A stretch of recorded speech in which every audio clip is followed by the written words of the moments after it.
Welcome to Save Your Money, Save Your Teeth. It's the go-to podcast where curiosity meets dentistry straight from the experts. I'm Jan, and every week I'm chatting to Dr. Clifford Yudelman from OPTISMILE.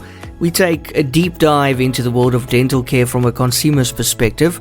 And if you're looking to brighten that smile or protect your wallet, we've got you covered with practical advice and also the latest insights. So stick around, stay with us as we uncover the secrets to maintaining both your dental health and your finances. And we welcome back Dr. Clifford Yudelman once again as we continue our discussion on teeth whitening. Dr. Yudelman, welcome back. Hi, Jan. Thanks. Great to be back and looking forward to another great podcast today. Some more information. It's episode number 4. And today we'll be talking about the risks of non-dental teeth whitening or teeth whitening that's not done in a dental practice by a registered dentist or hygienist. So should be interesting. It really will be interesting. So I got to ask you, Doctor, what are the risks of getting your teeth whitened in, let's say, beauty salons or by non-dental professionals? What could possibly go wrong? Okay, so from experience and from seeing or speaking to patients, the first thing I think that can go wrong is you can spend 800 Rand or 1,000 Rand and your teeth look white when you leave, and then a day later they're back where they started. And so this is save your money, save your teeth. So I think in a case like that, just rather save your money and get a proper registered dentist or registered hygienist to do it. So there's obviously different aspects we're going to look at today, but a non-dental professional may lack the proper training to apply whitening products safely. So when I say non-dental, if you get a person who's bought something I've seen it advertised on Alibaba or like from China or on eBay, where it's the proper hydrogen peroxide materials, but are very, maybe poorly controlled, poor quality, not one of the main name brands we've discussed, things like Flash, Opalescence, Polar, internationally recognized brands, just something generic. If it's a person that's applying hydrogen peroxide gels that they've bought over the internet, they are actually breaking the law. You're not allowed to do that. But aside from that, it takes a lot of training to do these things properly. So there could be a higher risk of gum irritation or chemical burns if the barriers aren't applied correctly, or if the light is not the proper light. If the light makes the teeth too hot, you could damage your nerves. You can get uneven results, which can be common. The products used, like we mentioned, might not be regulated or safe and can cause long-term damage. And without proper knowledge, it can lead to tooth sensitivity or enamel erosion. So that's if a beauty salon is illegally using hydrogen peroxide products or a non-dental person is using these. Some of the beauty salons have other products that they tout as does not contain hydrogen peroxide. It's all natural and it's got aloe and green tea, or you name it, some kind of natural ingredient. And that can lead to all kinds of other problems. The only thing that's been shown to bleach teeth properly are products that contain certain levels of hydrogen peroxide. So we're going to get into that a bit more in the next few questions. Okay, and how effective are over-the-counter teeth whitening products when you compare it to professional treatments? So again, I think we have to differentiate between something over-the-counter that you get at a dentist. So in this case, like at OPTISMILE here by the front desk, we sell electric toothbrushes and a few boutique type items that are hard to find at pharmacies. So when you say over-the-counter, let's talk first about the ones that you can get from a dentist.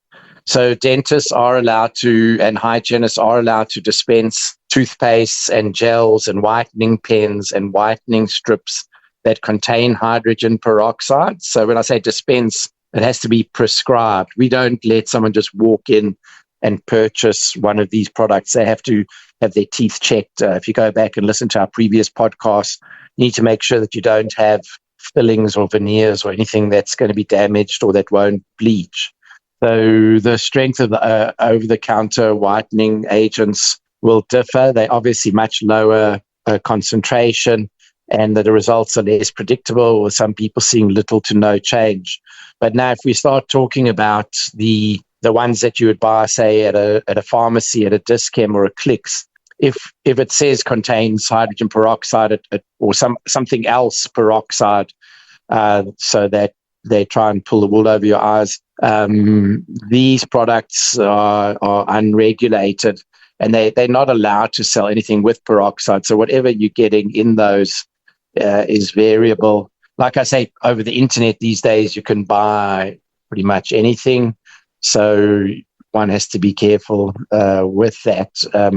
The professional treatments that we've spoken about before are custom tailored to your individual needs. So we spend a lot of time and effort. We take proper molds. We make whitening trays that fit perfectly to your teeth. We show you exactly how to dispense the gel, the right amount for your tooth. We've got about 4 different or 5 different concentrations and brands of different over-the-counter or take-home whitening bleachers or gels that we use with trays, and it's all very customized. You know, you get a take-home one that you buy at the chemist and you mold the tray yourself, and you don't know how much gel to put in. And to be honest, in the end, you might end up spending more than at the dentist. I'm not sure what other dentists charge. At OPTISMILE, we charge about 2,000 Rand to do the impressions, make the models, do the trays, and fit your trays and show you how to do it. And then about 380 Rand per syringe of gel. Each syringe lasts about a week. So that gives you an idea of what you would be spending. Other dentists have different pricing structures, so you can call around or check.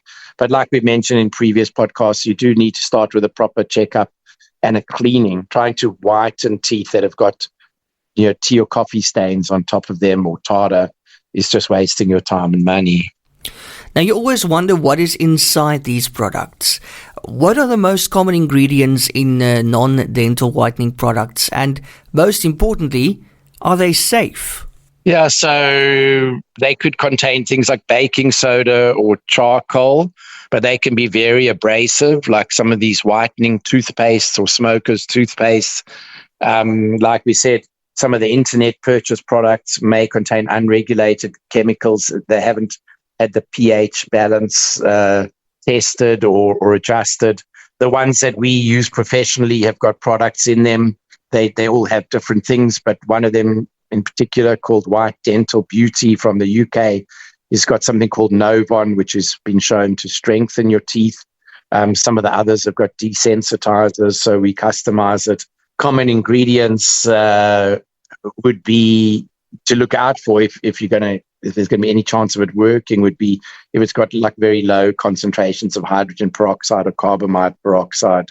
The professional ones, we use a 7.5 or 9.5% hydrogen peroxide, which, funnily enough, is not available in the UK and some European countries. The most that they can use there is a 10% carbamide peroxide, which is only about 2 or 3% equivalent of hydrogen peroxide. Yeah, look, lower concentrations of peroxides may be safer for sensitive teeth, but less effective at removing stains.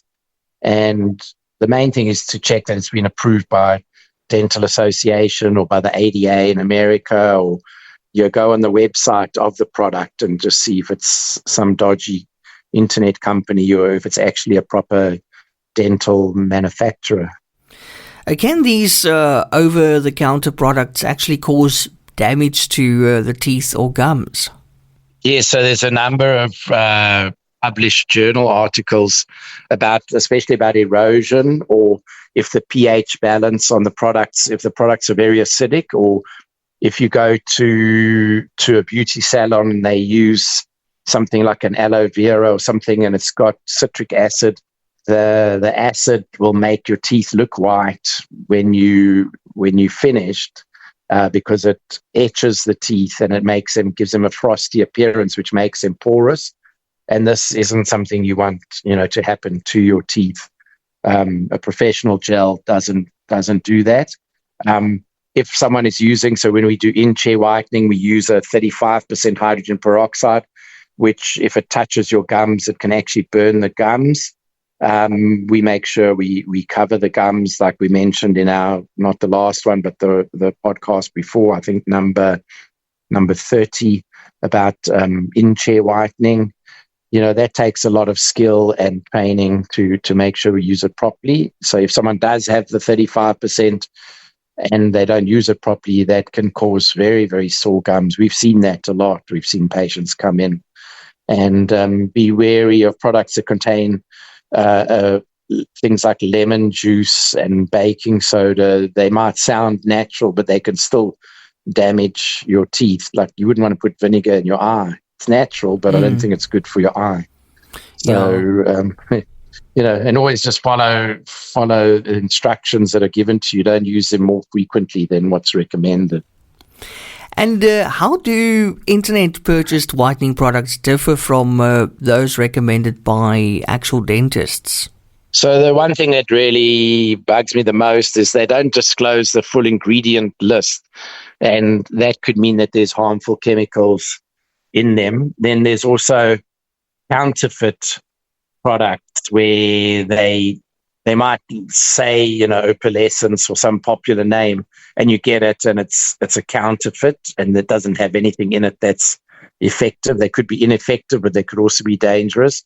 You got to remember this: your teeth, you only get you get 3 sets of teeth: your baby teeth, your permanent teeth, and then the teeth that the dentist will give you when you get all your teeth pulled out, false teeth or implants. So you should look after the second set, because they're meant to be there for the rest of your life. It's like buying some dodgy eye drops online or getting an asthma inhaler from Alibaba. I don't think people don't shop around for cheap knee replacements. They generally go. But we think with our teeth in our mouth, we treat it, people spend more on face creams than they would on teeth whitening, but they spend lots of money on that.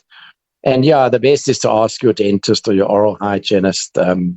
Online products may promise instant results, but you could be very sorry in the long term.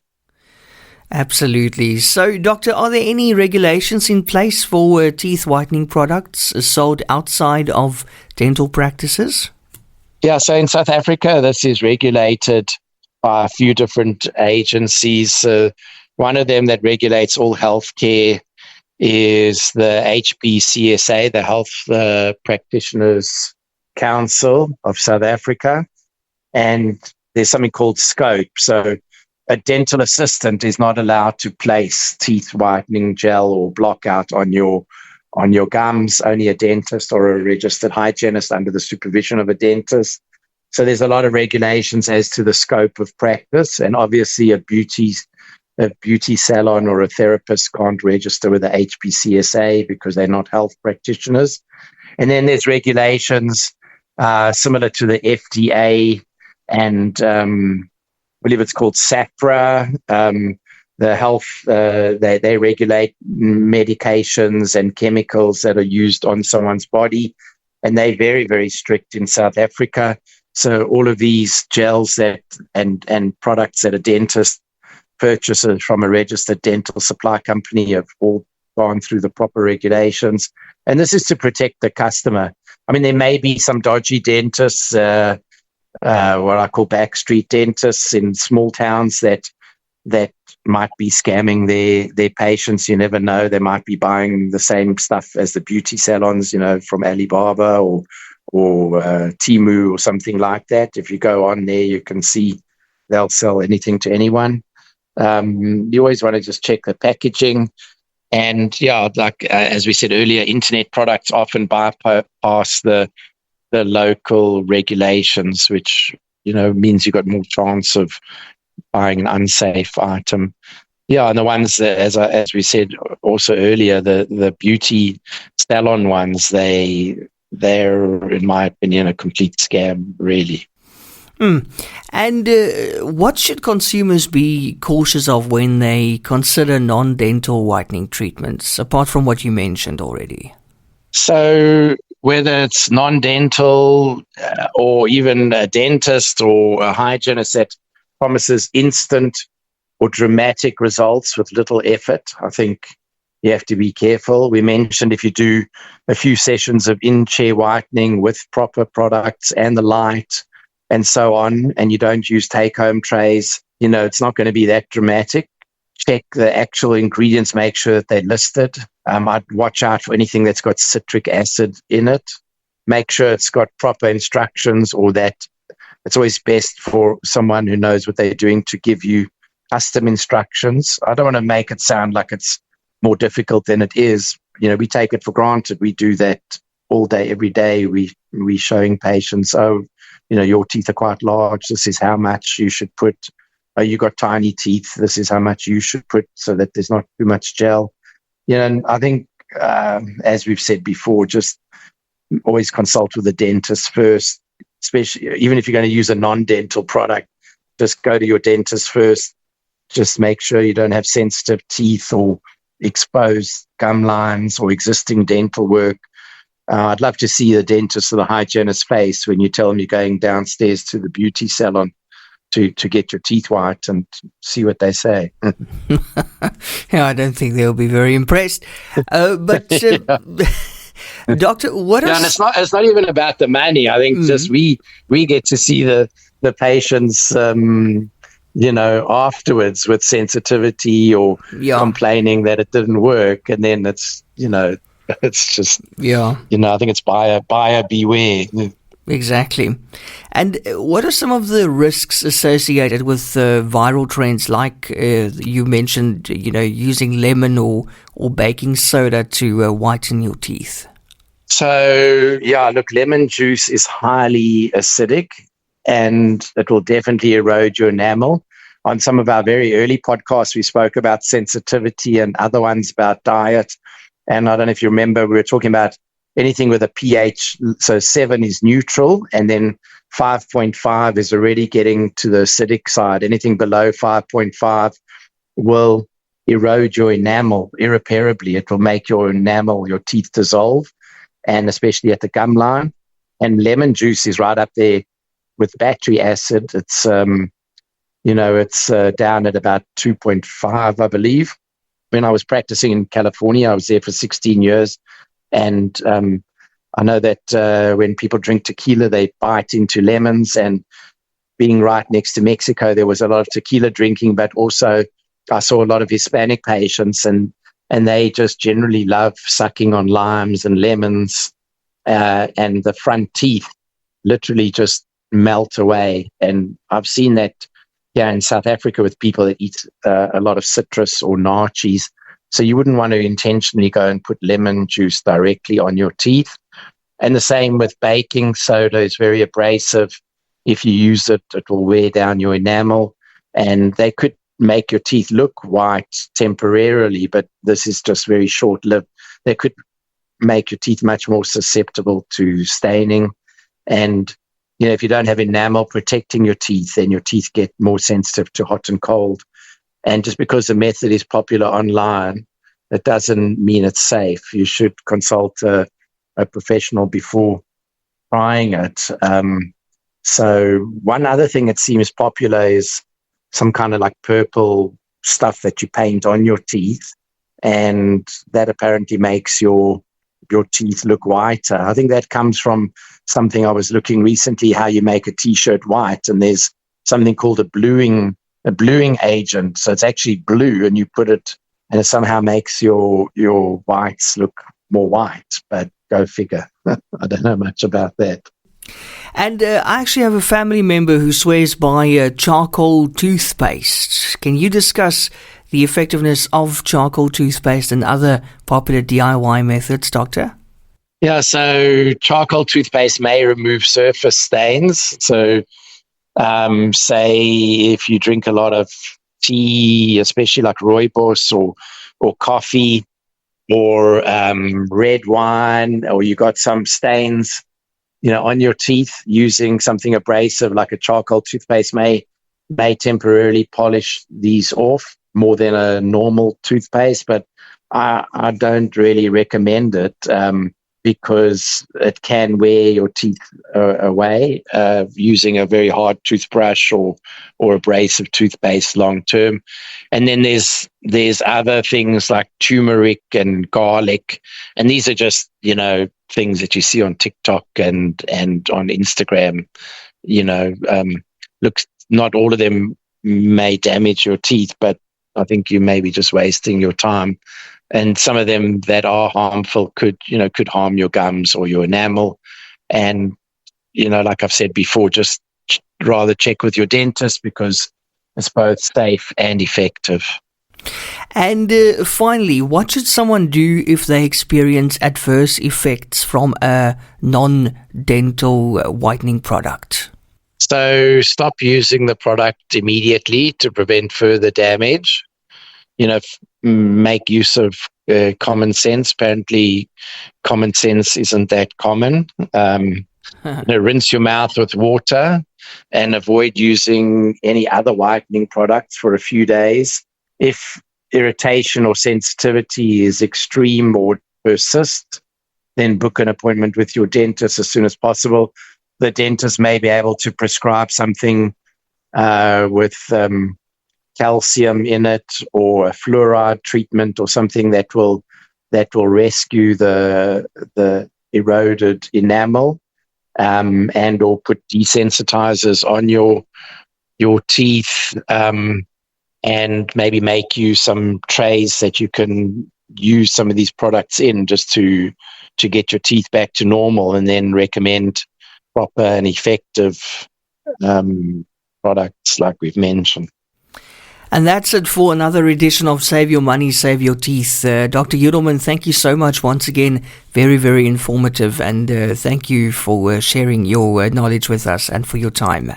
Thank you. And looking forward to speaking to you next week for our final teeth whitening episode 5 in the whitening series, with some great tips and advice. I know sometimes we repeat ourselves a little bit, but that's because not everyone listens to every podcast, and we're trying to keep people interested here. So thank you for today. I thought it was a great subject, because it's very common, and people are either wasting a lot of money out there and or putting themselves in danger that they're unaware of. So thank you very much, and I'll speak to you next week. Absolutely. Thank you, Doctor.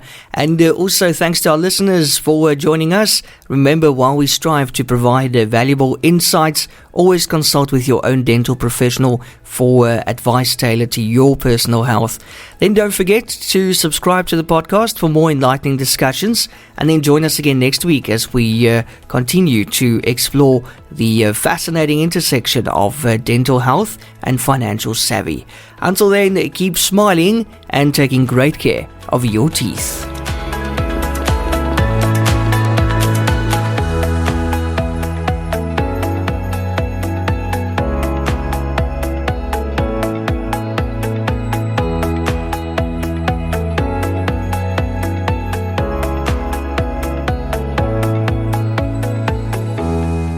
Discover the world of dental excellence with OPTISMILE.